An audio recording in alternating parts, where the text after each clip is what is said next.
Okay. I was talking with Helen, and we said something very important, and I meant to tell you right at the start. Helen, what were we just talking about? We were talking about 1099s and... Oh, yes. Thank you. Yeah.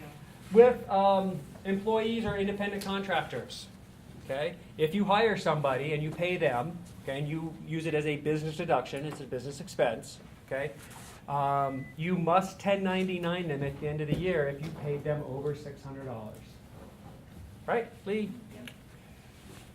Okay, so remember that. A lot of people are like, oh, I totally forgot. But yeah. Now, how many people actually really do that? You think? No. Yeah, you make them, I make them, but Yeah, there's a lot that don't do it. And yeah, if they most get of my paid clients, I don't get any in an 1099s from my audit, if you clients. haven't issued, well, but you're a corporation, you don't have to have them. Yes, I'm a corporation. But if a client doesn't issue them, then they just throw out the expense.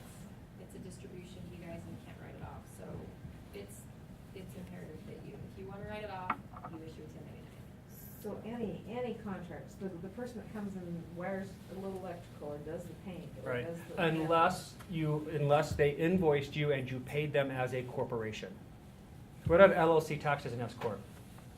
Because for tax purposes, it's a corporation. Yes, as long as when they fill out the W-9, they check the box that says that they're an S corporation. An S corporation. They don't have to issue the Yes. 1099. So Unless for your they're independent attorney. contractors, I you need to just know know that. Unless they're an attorney, you're supposed to issue any attorney for any dollar amount, so you actually should get Oh. a lot.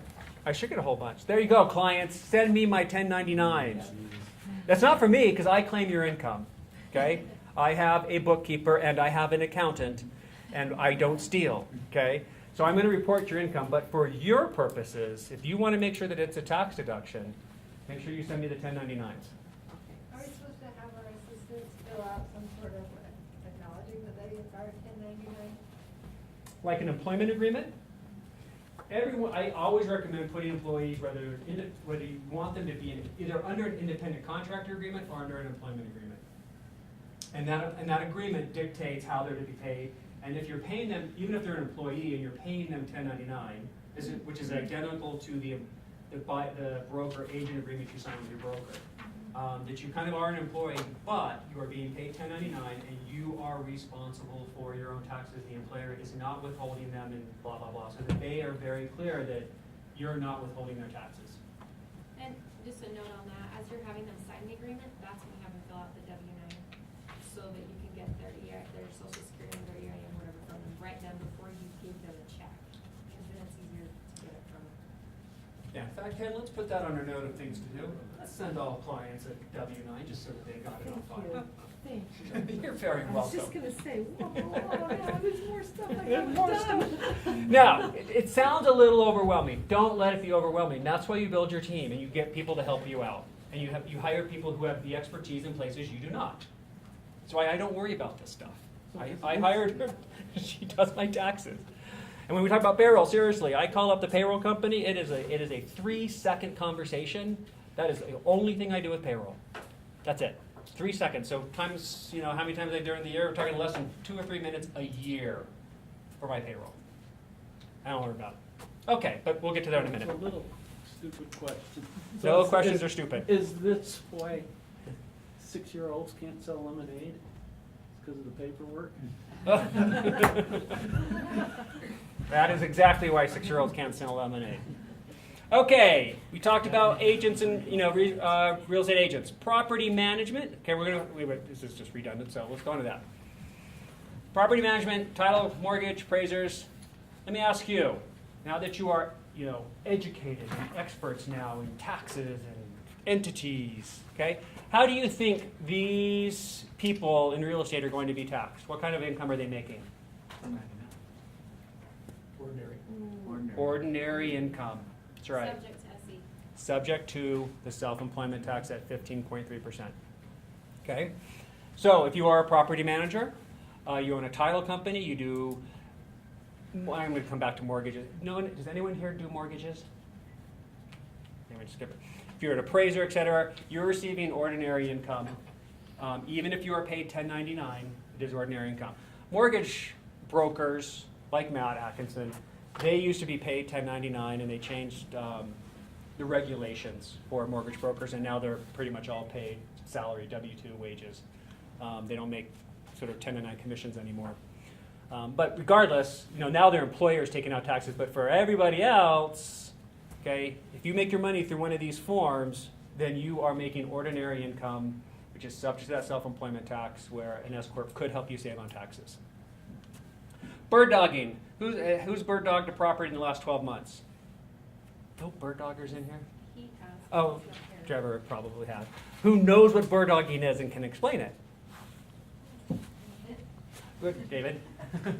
Bird dogging is just are people who go out and find properties that they think would be purchasable, and they get paid upon the completion of a sale. That's right. So it's the people who are sort of in the throes of finding property, right? They're probably real estate agents, or they're people just scouring neighborhoods for FSBOs, driving around. They find the deals. Like they see this house and it's falling apart, and there's this, for sale by owner sign out front, and they find who the owner is, and they look inside, and they kind of know the area. They know what it could sell for when it's rehabilitated, when it's renovated, and they think I could probably pick that up for $90,000 and flip it around and sell it for $150,000.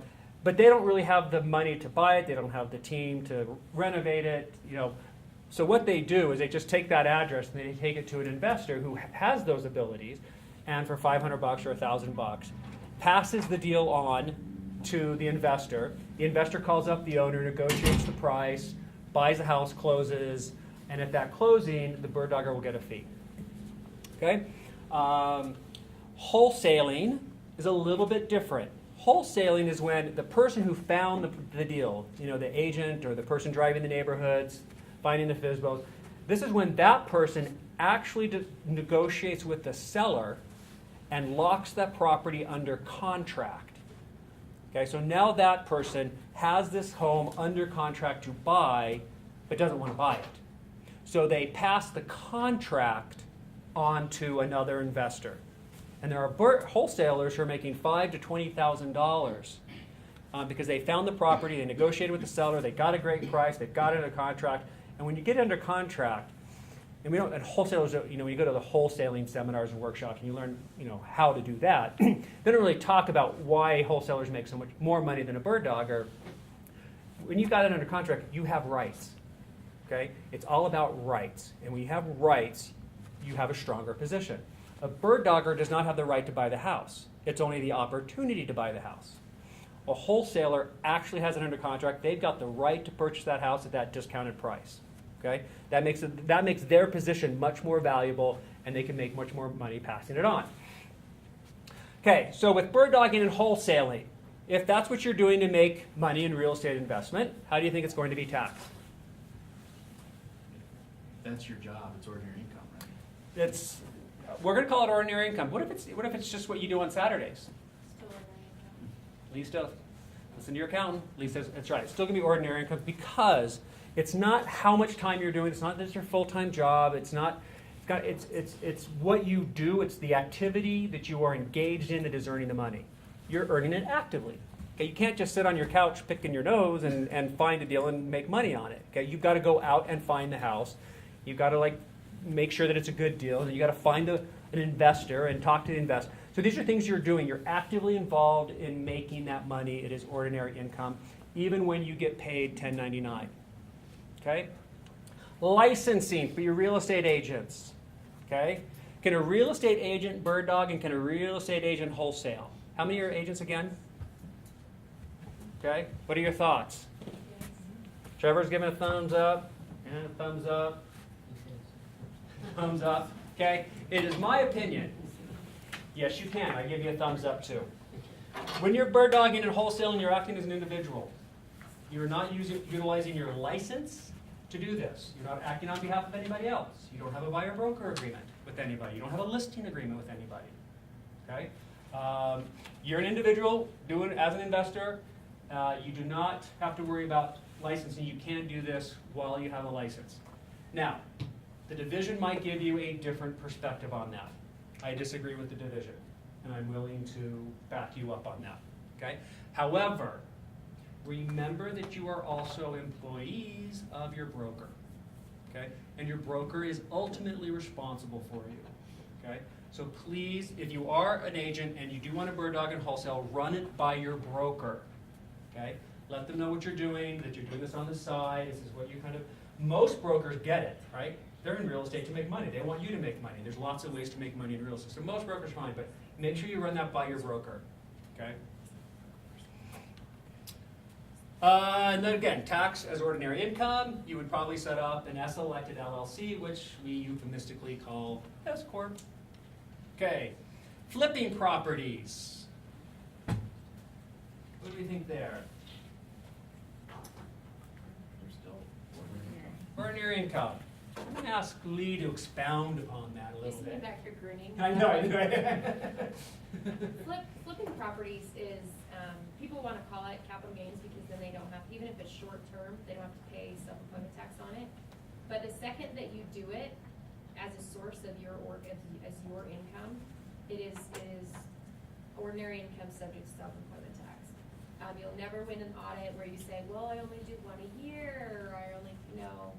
If you do one a year, then it becomes ordinary. It's ordinary income. Because you're actively doing something in order for that property to get from this point to this point, you're actively doing something to get it there, and that means that it's ordinary.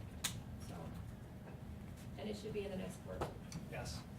Flipping properties is almost always gonna be considered ordinary income, and it should be run through an S corp. There's only one circumstance where I would let a client call it a short-term capital gain, and it was he had long-term holds for about 20 years, and then he bought one and he flipped it, and then he didn't flip again. And so that time I let him call it short-term capital gains.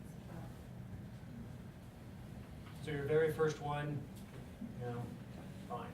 Do two, that's what you're in the business of doing.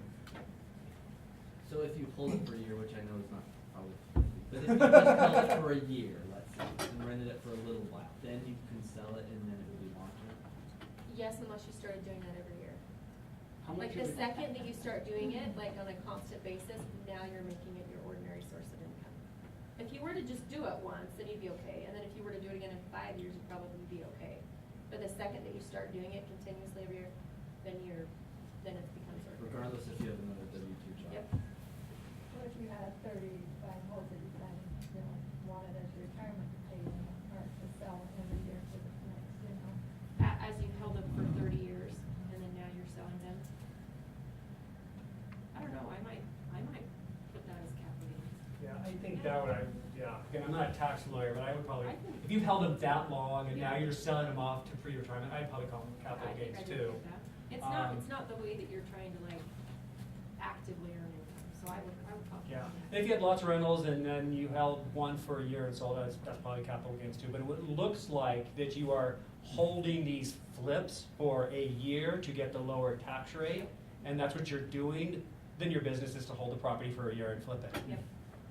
See how it's about how it looks like what you're doing as a business? So, that goes back to my question of the LLC, so is that where you do the S?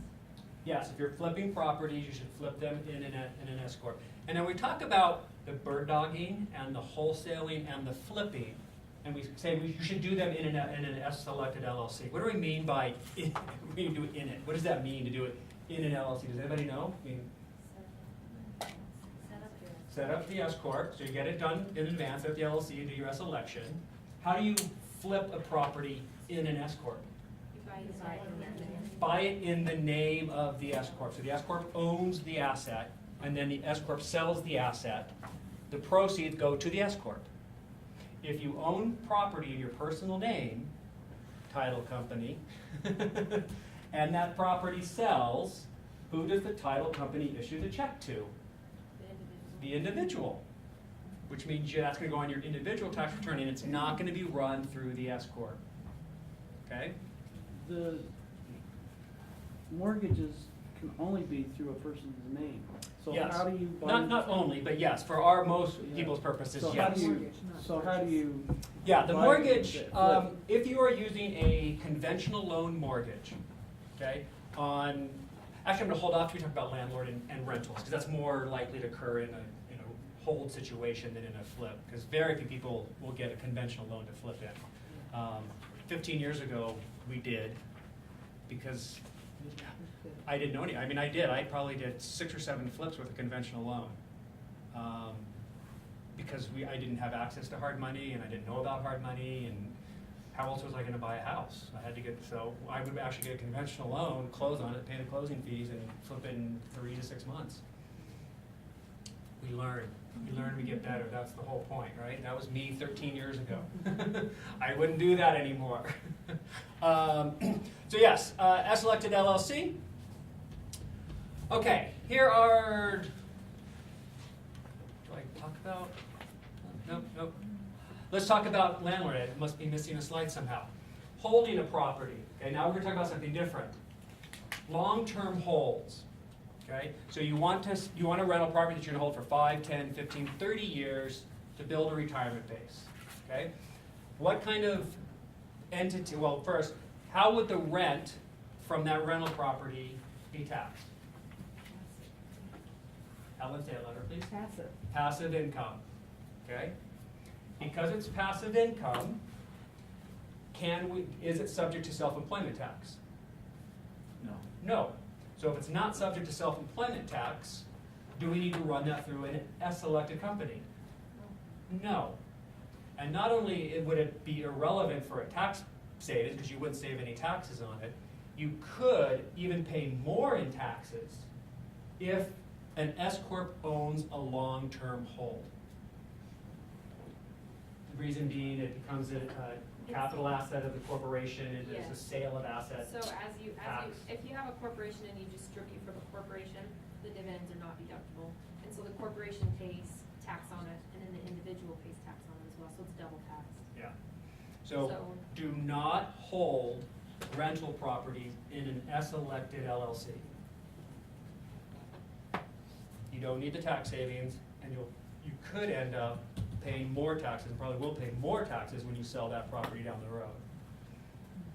You should probably talk to someone. I got a client long ago, I think it was his accountant told him to put a No, large I commercial can get building into an I S-corp. can actually get a paid repair penalty for advising people to put them in it. Oh, really? Yeah, it's on there, like, I can't advise people to even do it anymore. Wow. once I get- Yeah, this was, I don't know who's got, but there's he did it 5 or 6 years ago. Okay. And now it's stuck in it, so he's just gonna leave it there.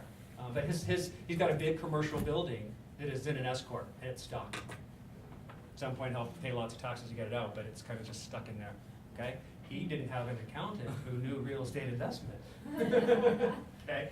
So yes, for rental properties, just a traditional old LLC, okay?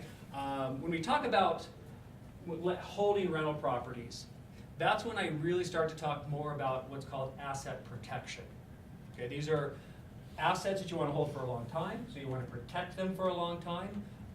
Rental properties have higher liability because you've got tenants in there and the slip and falls. Okay, I do a whole different class on asset protection. But I want to just go through some very common arrangements that most of my clients seem to fall into of how they structure their real estate investing lives. So if you're a real estate professional, okay, by this I mean an agent, a flipper, a wholesaler, or a bird dogger, or an affiliate of real estate. You're a contractor, you do title work, you do appraisals, you do inspections, okay? They generally set up an S-elected, we'll call it My Business LLC, that is S-elected, right? And this is the company that they use to run their active income through. And you can run your commissions through it, your wholesaling fees, and your flipping income all through an LLC. That is done. I do have clients who do that. I'm not a huge fan of that because you've got lots of different kinds of liabilities, all part of one thing. And let's say you flipped a house and one of your contractors fell through the floor in the attic or something. They're going to sue this business. They can attach, any future commissions and wholesaling fees. Okay. This doesn't hold any assets, so this doesn't have a lot of value on any given day. In fact, it probably shouldn't have very much at all on any given day. But it does have some future income that you could put at risk. So in that case, what they will do is they'll set up a holding LLC that is S-elected, that's for the tax breaks, and then they'll set up subsidiary LLCs, one for their real estate commissions, one for property managing. That's a property management, talk to me because that is a high-risk endeavor. So I always separate that out. And flipping. That way you isolate the liability one from the other, but but all the money flows up into this right here, and that's where they get the tax savings. Can Okay? I make one comment on Yeah. that? Those 3 LLCs, because they're 100% owned by the S-elected one, you don't have to file separate tax returns. Right. So, These are called single-member LLCs. Okay, they do not file a tax return. S corps will file a tax return. You'll pay your accountants some money every year to file that tax return. And a multi-member LLC will file a tax return, a partnership tax return. Okay, but these, as single-member LLCs, do not. Okay, so you don't have to file 4 tax returns here. You're filing just one. So Lee, if I file a consolidated tax return with my companies that are at least 80% owned by my other company, what's the maximum amount of losses that I can apply one to the other? they all go against each other, from what you're talking about, the 80% owned consolidated. Right, if I file one tax return under with all these companies mixed together, is there a limit on how many losses, how much I can take in losses? No. As long as you have basis in it. Okay. So, that's kind of outside of this, but Yeah, yes. okay. He's in the partnership tax law class. Ah. He's smarter than I am. Okay. Oh, I have a question. Oh, yes, Helen. What's the advantage of a single member LLC versus the multi? Okay, quick answer to the question, what's the difference between a single member LLC and a multi-member LLC? Really has to do more with asset protection and liability protection than what is going on here tonight with tax savings and revenues and all this kind of stuff. A multi-member LLC generally provides an additional layer of protection called a charging order protection against the asset, whereas a single member LLC probably will not. But a multi-member LLC must file a tax return, so it's going to cost you more each year, whereas a single member LLC does not. So I'm going to make sure that you are in my asset protection class, where we're going to spend 2 hours talking about all these crazy ways to protect those assets. Okay, but there's no easy way. I tell you, the more protection you want, the more complicated your life is going to be. There's no simple way to protect your assets. So everyone in the business of real estate will need at least one S-elected LLC set up for liability and tax purposes, unless of course you do nothing but rental properties. Okay, if you do nothing but rental properties, you don't need this. But if you do any other kind of activity in real estate, you're going to need at least one S-elected LLC set up for your taxes. Remember earlier I said, if you could invest $500 and in 1 year's time get a return of $3,000, you would. How many said you would do it? Everyone raise their hand. Now what if I said you could make that $3,000 every single year forever? Would you do it? Absolutely. Okay? Here's where I get my sales pitch on you. Okay? Example, you make $5,000 in real estate in 2014. Who wants to make at least $50,000 in real estate this year? Absolutely, awesome. My last class, like 3 people raised their hand. I'm like, really? You come to get educated and you don't even want to make $50,000 in real estate? Come on. So you make $50,000 in real estate. Without an entity, your SC tax is going to be $7,650. With the proper entity, and this is at a 30-20 split, so $30,000 in salary and $20,000 in dividend. And again, this you will discuss with your lawyer and your accountant. Okay, so that doesn't apply to everybody. But your SC tax goes down to $4,500. You just saved $3,000 in 2014. I just made you $3,000 this year, and I can set up an S-elected LLC for you for less than $500 tonight. What are the hidden costs? I'm really good with this. I don't like to surprise clients with, costs down the road. Okay, if you set up an S-elected LLC, okay, you'll need to renew it every year. There'll be a fee there. You'll need to do a tax return. Every year there'll be a fee there. Okay, this is not this year. This would be next year. This would be, of course, for your 2014 taxes, so next year. And payroll, okay? I always recommend going on payroll, maybe not in the first year you own your S Corp, but at least by the second year. And if you're making good money already, then do it right away. What is payroll? Okay, let me talk to you real quickly about payroll before I have my friend come up. Payroll is essentially the wages that your employer would have paid, right? If you work for an employer and they paid you a salary and they cut you a paycheck, And your employer paid half those SE taxes, and you paid half those SE taxes, and they came out a little deduct and all of that. Payroll does that for you, okay?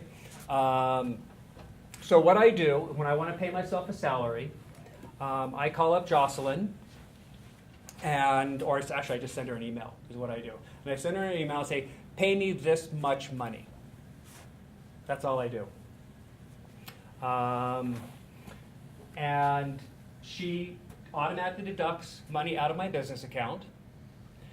She withholds the taxes, withholds state taxes, federal taxes, employment taxes. Okay? She sends those off to the governments. She then automatically deposits my paycheck into my personal account, and then sends me a pay stub, usually electronic in an email, and I get a pay stub of what it all is. I don't do a thing. Okay? It is fantastic. But what does it do? Okay, it pays myself my salary. Pays me this right here. Okay? So I know that I'm getting that taken care of. It takes out the taxes. So my tax bill at the end of the year, we all hate it, right? That April 6th, 15th comes around, your accountant finishes your taxes, and they say, I'm so happy you made a lot of money this year, but you're writing a $25,000 check to the IRS. Okay? Nobody likes that, right? And so if you're doing this during the course of the year and you're paying your quarterly taxes like you should, then you don't get stuck with that big tax bill in April and your life isn't so scary. I always recommend if you have an S-Corp, pay yourself a salary, go on payroll. I got my friend from PayPros, that is my payroll company. Want to come on up and introduce yourself?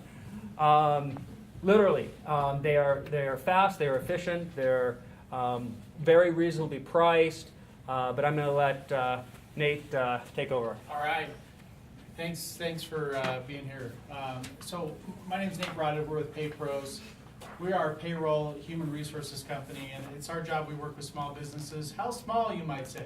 You asked that, right? You said how small? Down to one. Okay, okay. So we all go down to one. You're like, I didn't say that. So no, we go all the way down to one. So just as Jeff's talking about, but if you've got 1, 2, 3, 4, 5. So we work with small, medium-sized businesses, and really our goal is we go on. Our big focus, obviously, we're PayPros. We're pros at paying. But we also help people in human resources as they add employees on and different things like that. But it's our goal, it is our goal to reduce your liability and to keep you compliant. You did not get into business to worry about payroll. You've got a passion for what you do. This is exciting stuff, real estate, the things that you're doing in here. Payroll is not what you want to be doing. Okay, you're gonna remember this, okay? There's 3 things you don't do. 1, you don't do your own legal work. Okay? 2, you don't do your own accounting. And 3, you don't do your own payroll. But you say, Nate, I can use the QuickBooks. Okay? That Quicken thing, I can use the QuickBooks. Okay, you can do that. And there's certain things you can get into it. But when you do that, you own all the liability on yourself. Okay? Tax laws change. Okay?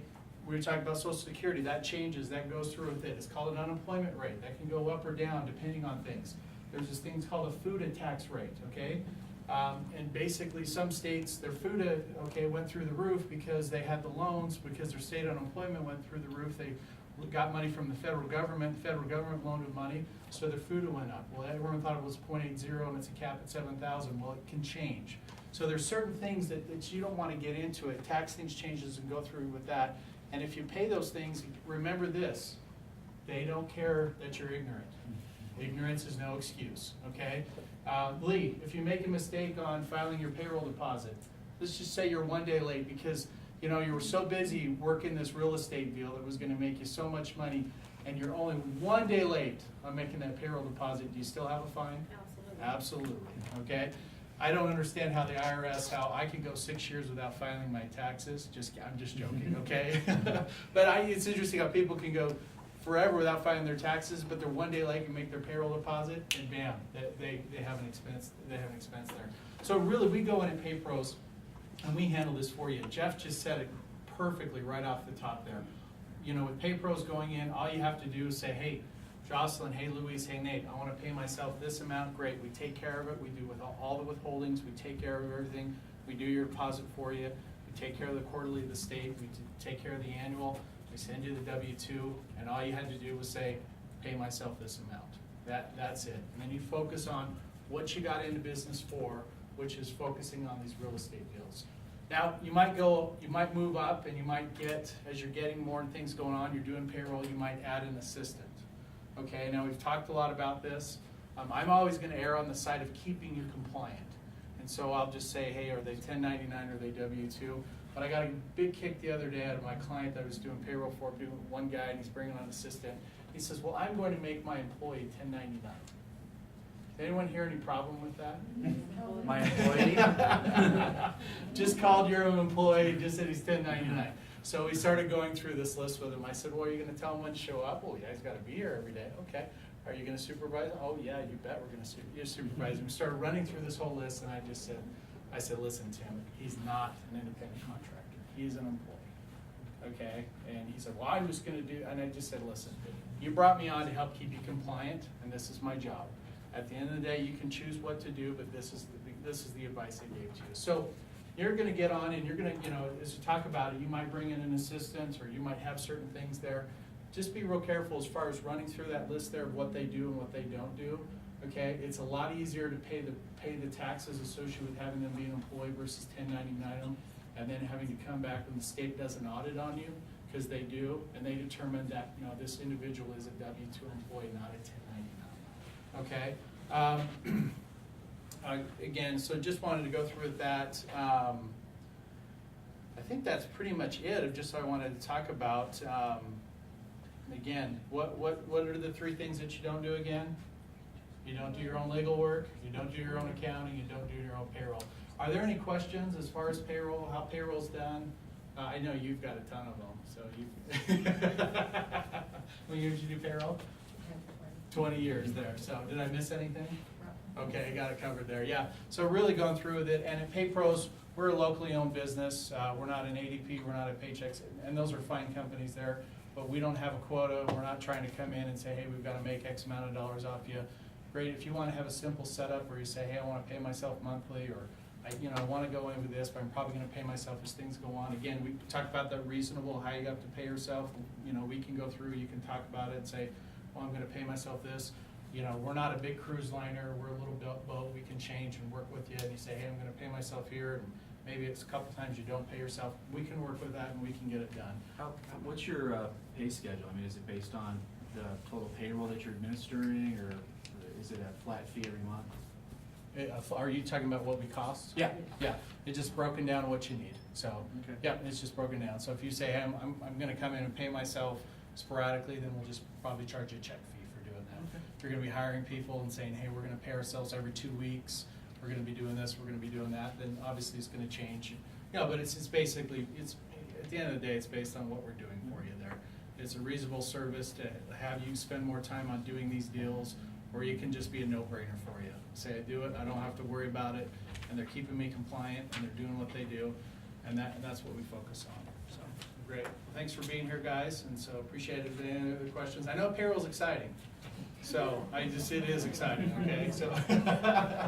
All right. Thanks, Nate. Okay, thanks. And for you, especially for agents, and we're in a very non-traditional industry, right? Everyone in this room is in a very non-traditional. None of us make a set weekly salary.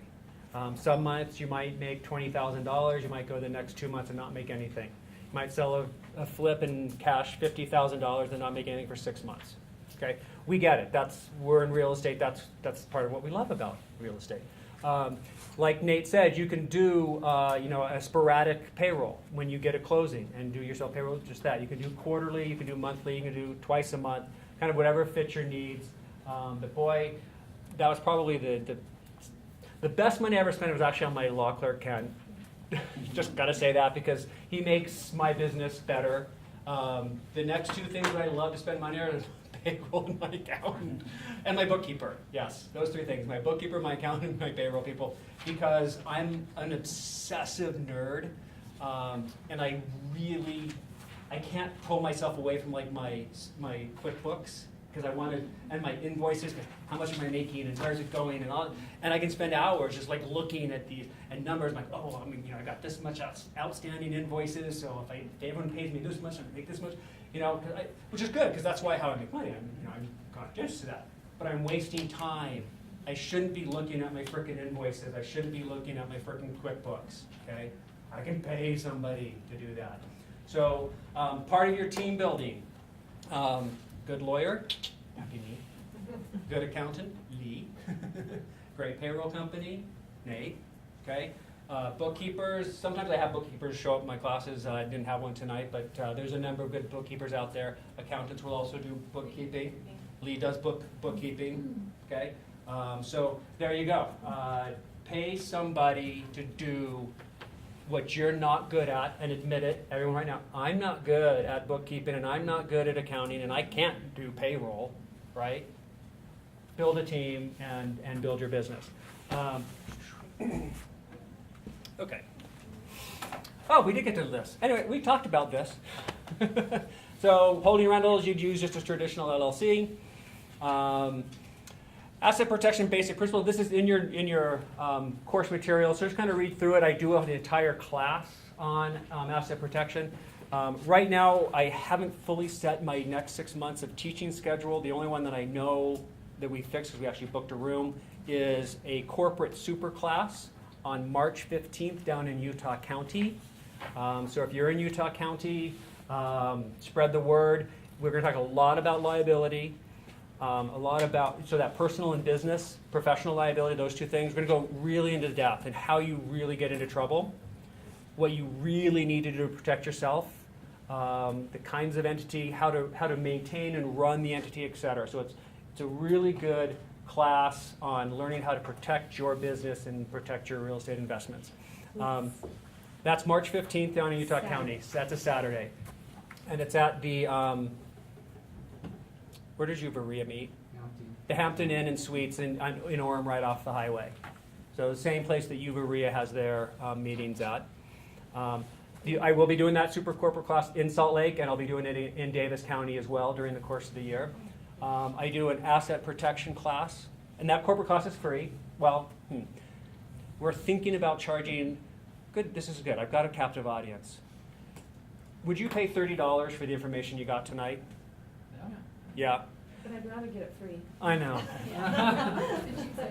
Yeah, I'm actually considered, I've always taught free classes. I love teaching, it's great, it's, I build my business, I get new clients, it's great. But to go to the time and expensive booking classrooms and it's cost money and et cetera, to have half a class not show up, this has been a pretty decent class, a few people didn't show up, but we still mostly filled it, but one in December, a lot didn't show up. And I find that, and this is very, very true, when you make a financial investment in yourself, you are committed to what you're doing. Right now I'm saying my class is free, but they may end up with a small commitment fee, is what I might call it. I like that. Yeah, a commitment fee. It'd be like $30, just to commit you to actually coming and learning and educating yourself and becoming a better investor. So I do this corporate super class, I do an asset protection class, and I do this real estate class, and there's a couple of real estate CE classes that I do. And then I do very investor-specific courses. I do a class on wholesaling. I do a class on partnering. I'm going to do a class on money, so hard money loans, the SEC, the Dodd-Frank Act, IRA LLCs, that kind of stuff. And who knows what I'm going to do.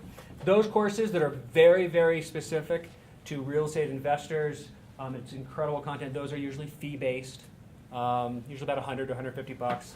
Depending if you're a consulting client or not, there's discounts. So just be aware, check my website all the time. You can always get a list of courses. By the end of this week, I should have the next few months of courses posted on the website. You can always go back and check.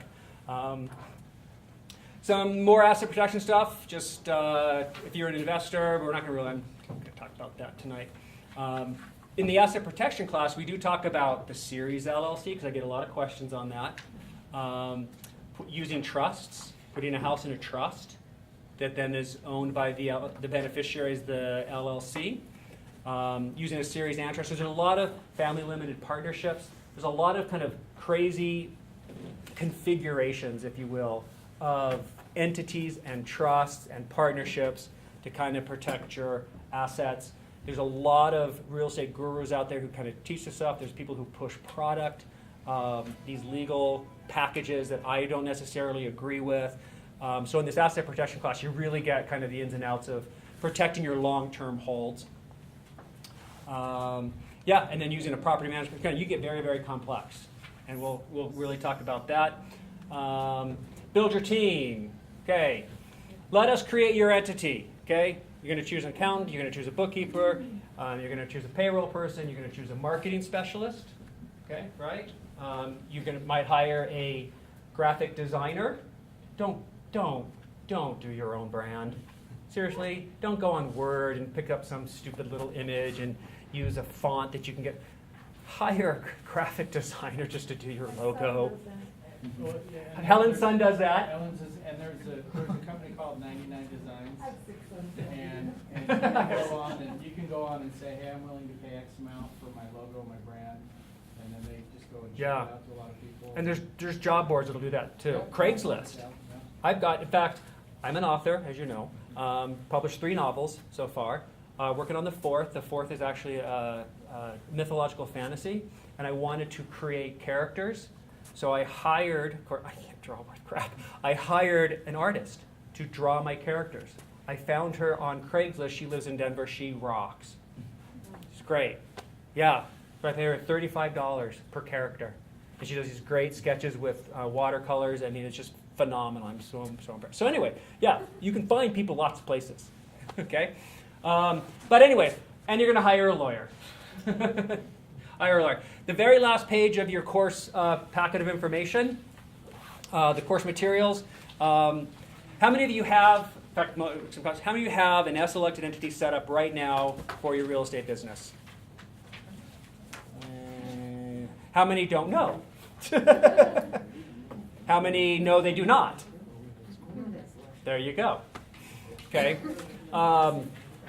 Tonight, my typical price for setting up an S-elected LLC is $549. Okay. Tonight, though, I will give you $50 off if you book it tonight. And if at the bottom of the page you write down the name of 2 referrals, so 2 people that you think that might be interested in this information or might benefit from my services, write down the information. I'll give you another $50 off. Okay, so $449 for an S-elected entity. If you're not sure if you're ready, or you're not sure if you have it, if you don't know what you have, also just write your name down and just a note saying that I need to talk to Jeff. Okay, and I'll follow up with you.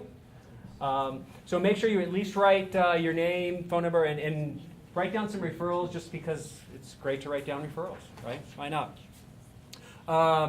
What do we do? I know that I have competition, right? LegalZoom and doing it yourself. In fact, Nate said he had a friend in town who was going to set up a company, was just going to copy the operating agreement from Nevada. Okay, I don't recommend that. It's not a good thing.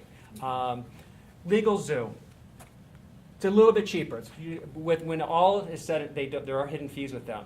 And when it's all said and done, you're probably going to pay $250, maybe even $300. So it's not as cheap as it sounds right off the bat. So it's, yeah, $100, $200 less than what I would do. But there's no way in the world that LegalZoom is updating their forms every 6 months. I do. Okay, I am in Utah. I am a Utah lawyer, and my forms are updated almost every 6 months, and certainly every year.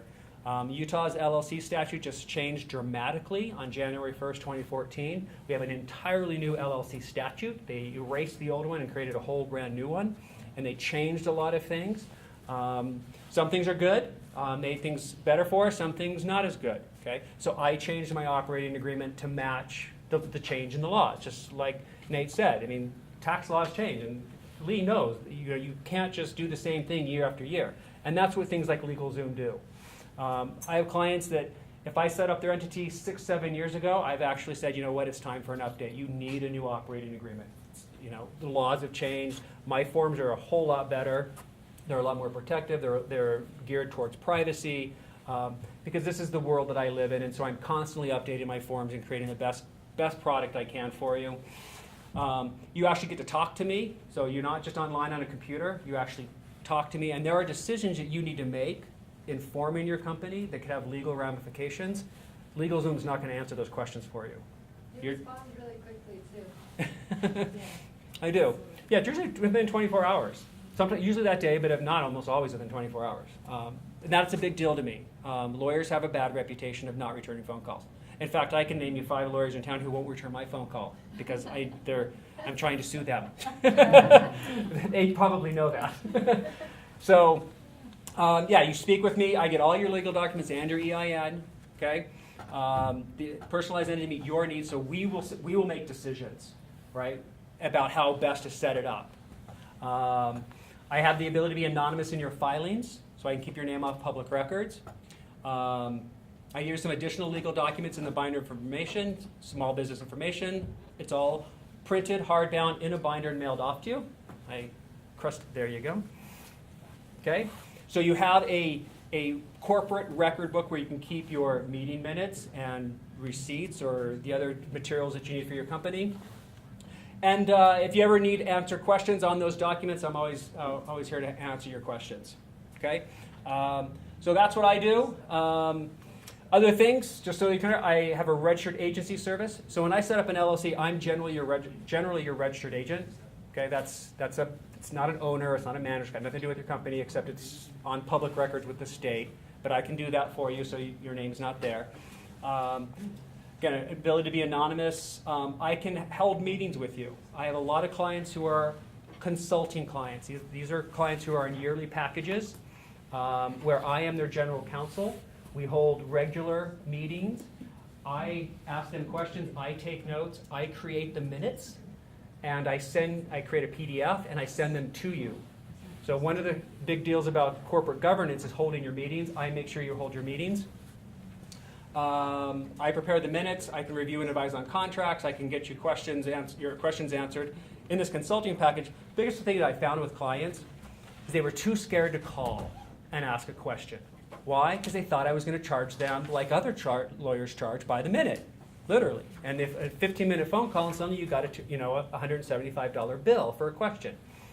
Well, I don't want my clients to be scared to call me. And I want to be able to give them the advice and consultation that they need. But at the same time, I do need to be compensated for my time. I mean, I can't just give out free advice all day long because then I wouldn't be able to make money and pay Ken or Lee or Nate or Jen, my bookkeeper. Of course, there'd be no money for Jen to keep the books on, but anyways. What was I saying? Yes, so I want them to be able to call me, and so I created these sort of flat fee yearly packages, and now they've got me as their general counsel. I am the general counsel of their company.